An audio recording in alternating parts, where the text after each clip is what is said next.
ये जो लेटर आप देख रहे हैं ये कोई मामूली लेटर नहीं है। इस लेटर के तार दिल्ली में बैठे हुए नितिन गडकरी जी से लेकर के बिहार में बैठे हुए उप मुख्यमंत्री, जेडीयू के नेता, पुराने कांग्रेसी नेता विजय चौधरी जी से जुड़े हुए हैं। क्योंकि ये लेटर जो जारी हुआ है, ये लेटर जारी हुआ है सराय रंजन के सीईओ को समस्तीपुर के एसडीएम के द्वारा, एसडीओ के द्वारा। अब सराय रंजन इंपॉर्टेंट इसलिए क्योंकि हमारे उप मुख्यमंत्री विजय चौधरी जी वहीं से चुनाव इस बार भी जीते हैं और पहले भी जीत चुके हैं। इसका मतलब कि वो उनका गढ़ है, उनका कार्य क्षेत्र है, चुनावी कार्य क्षेत्र तो कम से कम कह ही सकते हैं उनको। हालांकि उनका कार्य क्षेत्र तो पूरा बिहार है, उप मुख्यमंत्री है, लेकिन चुनावी कार्य क्षेत्र उनका वही है। और इन सबको, विजय चौधरी जी को, सराय रंजन को या फिर नितिन गडकरी जी को, इनको जोड़ रहा है इस मुद्दे में, ये लेटर जोड़ रहा है दो प्रोजेक्ट से।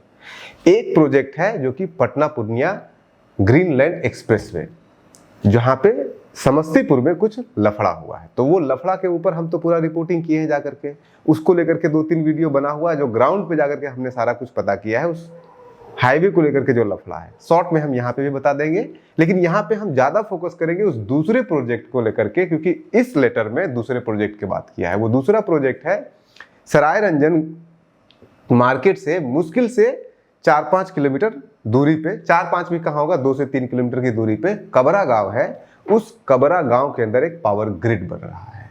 अब उस पावर ग्रिड की भी कहानी बड़ी अजीबोगरीब है, दोनों पावर ग्रिड का और हाईवे का, इसीलिए हमने कहा कि जुड़ा हुआ है। इस पावर ग्रिड और जो ग्रीन एक्सप्रेसवे बन रहा है, इन दोनों की कहानी बिल्कुल साथ साथ चल रही है। साथ साथ ऐसे चल रही है कि दोनों का पहले फिक्स किया जाता है, एक रूट फिक्स किया जाता है हाईवे का कि इस गांव से होके जाएगी, इधर से होके जाएगी, लेकिन पावर ग्रिड का भी एक जगह फिक्स किया जाता है और वो जगह होता है गंगसार में। लेकिन फिर बाद में क्या होता है कि पावर ग्रिड का भी जगह चेंज कर दिया जाता है और उसके बाद फिर जो आपका रूट है उसको भी चेंज किया जाता है, जो एक्सप्रेसवे का रूट है। एक्सप्रेसवे को रूट को चेंज करने को लेकर के हमने बहुत सारे वीडियो ऑलरेडी बना रखा है, उसमें किस तरह से धांधली हुआ है इंडियन एक्सप्रेस के जर्नलिस्ट के ऊपर, एफआईआर तक हुआ है। एनएचएआई ने अपना, इंडियन एक्सप्रेस इतनी प्रतिष्ठित संस्थान के द्वारा बनाई गई रिपोर्ट को एनएचएआई ने, जो आपका नितिन गडकरी का डिपार्टमेंट है, उन्होंने फेक बता दिया और प्रॉपर पोस्ट जारी कर दिया ट्विटर पे कि ये खबर फेक है। उसके बाद हफ्ते भर के अंदर उन्होंने अपना पोस्ट डिलीट भी कर लिया। तो आप इसके मैटर को, ग्रेविटी को आप समझ सकते हैं कि इंडियन एक्सप्रेस ऐसा पोस्ट करता है, रिपोर्ट करता है, उसको एनएचएआई फेक बताती है, फिर उसके बाद वो हटा लेती है और इसमें छीछालेदन हो रहा है सरकार का। अभी तो कॉकरोच जनता ये सब कुछ चल रहा है, धर्मेंद्र प्रधान, वरना ये भी कोई मामला छोटा सा नहीं है।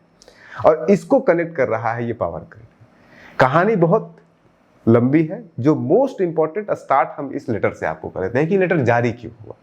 अभी 10 दिन पहले ये पावर ग्रिड का हुआ कि भाई तार से अब जोड़ना है, तो तार से जोड़ने के लिए पोल खड़ा करना पड़ेगा। तो पोल खड़ा करने के लिए जो इनका रूट था, पोल का भी अपना रूट होता है, जो पिलर खड़ा करते हैं उसका रूट होता है कि पहला पिलर कहाँ होगा, दूसरा पिलर कहाँ होगा। तो इसका भी पिलर 3 मुख्य गांव जहां पे डिस्प्यूट हुआ, बाजितपुर, हरपुर और झकरा।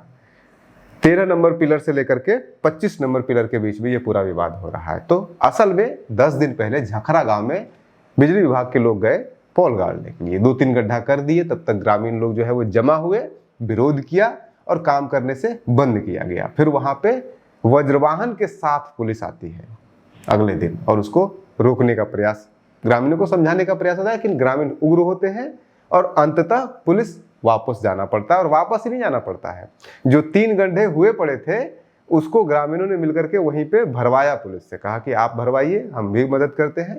तो ये लगभग 12-13 तारीख, 13-14 तारीख के आसपास की घटना है इसी महीने में। इसके बाद फिर वहाँ का जो लोकल है, बिजली विभाग के ऑफिसर लोग हैं, उन्होंने कंप्लेन किया एसडीएम को कि देखिए हमारा काम जो है अवरोध किया जा रहा है ग्रामीणों के द्वारा।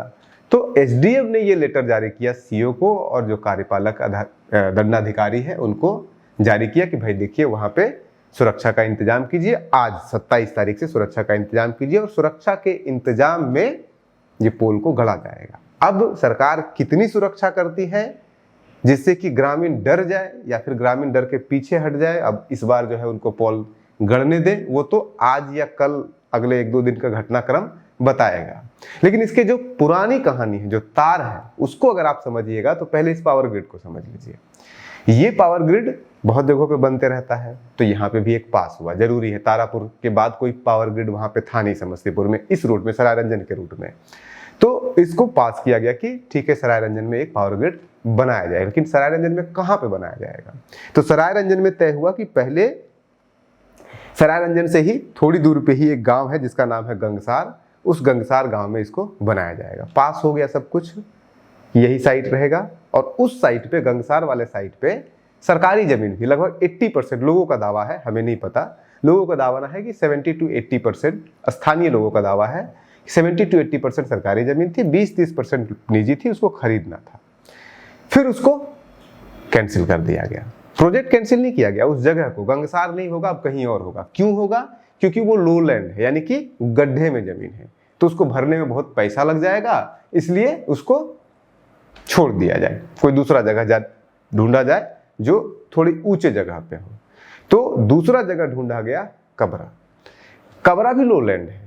हमने जब इन्वेस्टिगेट किया, और हम गए भी, हमारे पास वीडियो पड़ा हुआ, आप वो वीडियो देख लीजिए, ये भी एक लो लैंड ही जगह है। यही वो बाउंड्री जो आपको दिख रहा है, यही वो पावर ग्रिड का पूरा बाउंड्री है। और यहाँ पे तालाब वगैरह नीचे तो और गड्ढा बना हुआ है, और लोकल लोग बता भी रहे हैं कि यहाँ पे गड्ढा है, पहले और भी गड्ढा हुआ करता था। और लोकल स्थानीय लोग इसको चौर कहते हैं। वो चौर वो जगह होता है जहाँ पे कि फसल बहुत कम होती है, जहाँ पानी जमा रहता है। तो यहाँ पे भी लोलैंड था, जहाँ से हटाया गया, जिस कारण से कह के हटाया गया कि वो लोलैंड है, तो नए जगह पे भी लोलैंड था। लेकिन जो पहला जगह था वहाँ पे 80% जमीन जो था वो सरकारी था, और यहाँ पे 80% जमीन प्राइवेट है। उसके बावजूद यहाँ पे शिफ्ट किया गया। दूसरा, जो पुराना वाला था, कहीं पे भी पावर ग्रिड बनने का सबसे पहला क्राइटेरिया होता है कि वो जमीन अप्रोच रोड से जुड़ा हुआ पहले से हो, बनाया नहीं जाएगा, रोड पहले से ही बना हुआ होना चाहिए। ये जो पावर ग्रिड आप देख रहे हैं, यहाँ पे अभी भी अप्रोच रोड नहीं बना है। पूरा बिल्डिंग आप खड़ा हुआ देख रहे हैं, पूरा बाउंड्री सब कुछ हो गया, लेकिन अप्रोच रोड अभी भी नहीं बना है। जो सरकारी जमीन हुआ करती थी, जिसको बोलते हैं कि थोड़ा सा ऊंचा करके नहर जैसी होती थी, उसके ऊपर अभी भी गाड़ी जा रही है। अभी भी 3 लोगों ने इसको रोड बनाने के लिए जमीन नहीं दिया है, तो अभी तक इनके पास नहीं है जमीन रोड बनाने के लिए, अप्रोच रोड बनाने के लिए। जबकि नियम यह है कि वही जगह पे बनेगा, उसी जगह पे बनेगा जहां पे अप्रोच रोड पहले से ही मौजूद हो। तो कहानी क्या हो सकती है, क्यों ऐसा किया गया? सरकार ने, दोनों लो लैंड है, वहां पे 80% सरकारी जमीन थी जिसको पैसा नहीं देना था, यहाँ पे 80% को पैसा देना पड़ रहा है, तो आखिर क्यों किया गया? उसके पीछे एक बड़ी तगड़ी कहानी है, उसके पीछे तगड़ी, और यहीं से होता है एंट्री विजय चौधरी जी का।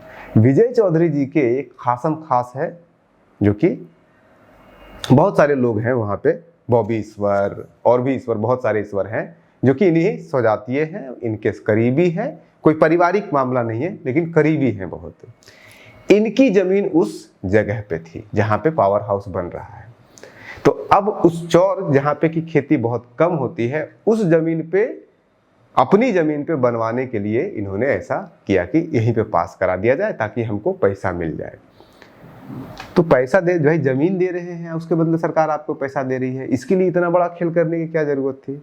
इसलिए जरूरत थी कि बॉबी ईश्वर का उस जमीन, लगभग जो 10 बीघा वहां पे जमीन है, उस 10 बीघे में से 2.5 बीघा जमीन डिस्प्यूटेड था। उन्होंने 2.5 बीघा जमीन एक विधवा का कब्जा कर रखा है, और उस विधवा के जमीन को पावर ग्रिड के नाम पे बेच करके, सरकार को बेच के पैसा वो सारा हथियाना चाहते हैं। तो पहला कारण ये हो गया, उसमें पावर ग्रिड में इतना इंटरेस्ट दिखाने के पीछे सबसे बड़ा कारण ये है कि उस 2.5 एकड़ जमीन, 2.5 उस पे जमीन पे, 2.5 बीघे जमीन पे ले लेना चाहते हैं। ले लिया उन्होंने, पैसे तो ले भी लिया उन्होंने, हालांकि वो मामला अभी भी कोर्ट में चल रहा है, वो एक अलग मैटर है। अब दूसरा इंपॉर्टेंट कि यहाँ पे क्यों शिफ्ट किया गया, क्योंकि जहाँ पे अभी पावर ग्रिड बना हुआ है उसी रास्ते से, इसीलिए हमने कहा कि दिल्ली से तार जुड़े हुए हैं। जहाँ पे अभी पावर ग्रिड बना हुआ है, तो वो जो पटना पूर्णिया एक्सप्रेसवे था, उसका भी रास्ता इस पावर ग्रिड से होते हुए गुजर रहा था। यानी कि पटना पूर्णिया एक्सप्रेसवे वाले जमीन पे पावर ग्रिड बनाया गया। तो पहले आप देखिए इसको कि पावर ग्रिड कहीं और था, उसको शिफ्ट करके लाया गया यहाँ पावर ग्रिड वाले जगह पे, नए जगह पे लाया गया, जहां पे कि पहले पास हो रखा था एक हाईवे बनना, एक एक्सप्रेसवे बनना। तो पावर ग्रिड को यहां लाया गया और हाईवे को शिफ्ट किया गया कहीं और। अब हाईवे को शिफ्ट करने के पीछे भी एक कहानी है। 2.5 बीघा जमीन यहाँ कहानी है, ऐसे ही लगभग 2-2.5 बीघा जमीन कहानी उसी बॉबी ईश्वर, उसी के परिवार का उस पावर ग्रिड के साथ साथ उस हाईवे में भी। हाईवे में ये है कि अब जिस जगह से हाईवे पास हुआ है, जो अभी करंट काम चल रहा है, जिसपे फाइनल अप्रूवल मिल गया है, उसमें वो जमीन जो है, वो हाईवे जो है, वो एक ऐसे रास्ते से गुजर रही है जहां पे कि लगभग 2.5 एकड़ जमीन उसी बॉबी ईश्वर की है, जिसको उसने एक कॉलेज को बिना लिखे पढ़े दान दे दिया था। तो बिना लिखे पढ़े दान दिया था, कागज उसके पास है। जब वहां पे हाईवे बनने लगेगा तो national highway authority of India तो कागज के हिसाब से लोगों को देगा कंपनसेशन।